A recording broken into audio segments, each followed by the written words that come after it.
मित्रता की अनमोल सीख। एक समय की बात है, एक गांव में सुरेश और महेश नाम के दो घनिष्ठ मित्र रहते थे। दोनों बचपन से साथ खेलते, पढ़ते और हर सुख दुख में एक दूसरे का साथ निभाते थे। उनकी दोस्ती की मिसाल पूरे गांव में दी जाती थी। एक दिन गांव में एक नया विद्यालय खुला, जहां पढ़ाई का स्तर बहुत अच्छा था। दोनों मित्रों ने वहां दाखिला ले लिया। विद्यालय में एक दिन शिक्षक ने सभी छात्रों को एक अनोखा कार्य दिया। उन्होंने कहा, आप सभी को एक महीने तक अपने सबसे अच्छे मित्र की कोई एक कमी नोट करनी है और महीने के अंत में बताना है कि आपने अपने मित्र की कौन सी कमी सबसे ज्यादा देखी। सभी छात्र इस कार्य को लेकर उत्साहित थे, लेकिन सुरेश और महेश के बीच अजीब स्थिति बन गई।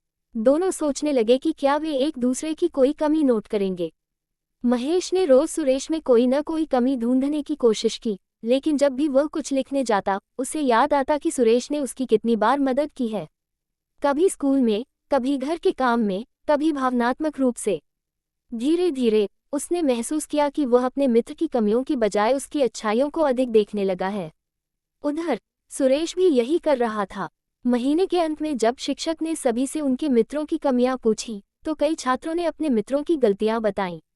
लेकिन जब बारी सुरेश और महेश की आई, तो दोनों ने अपनी नोटबुक खाली दिखा दी। शिक्षक ने पूछा, तुम दोनों ने कोई कमी क्यों नहीं लिखी? महेश मुस्कुराकर बोला, गुरुजी, जब मैंने सुरेश की कमियां ढूंढनी शुरू की, तो मुझे उसकी अच्छाइयां अधिक दिखने लगी। सुरेश ने भी सहमति में सिर हिलाया और कहा, हम मित्र हैं, और मित्रता का मतलब एक दूसरे की गलतियां निकालना नहीं, बल्कि एक दूसरे की अच्छाइयों को समझना और स्वीकार करना है। शिक्षक ये सुनकर बहुत प्रसन्न हुए और पूरी कक्षा को ये सिखाया कि सच्ची मित्रता में दोष नहीं देखे जाते, बल्कि एक दूसरे को समझा और सराहा जाता है। शिक्षा। सच्ची मित्रता केवल कमियां ढूंढने का नाम नहीं, बल्कि दोस्त की अच्छाइयों को स्वीकार करने और एक दूसरे को आगे बढ़ाने की कला है।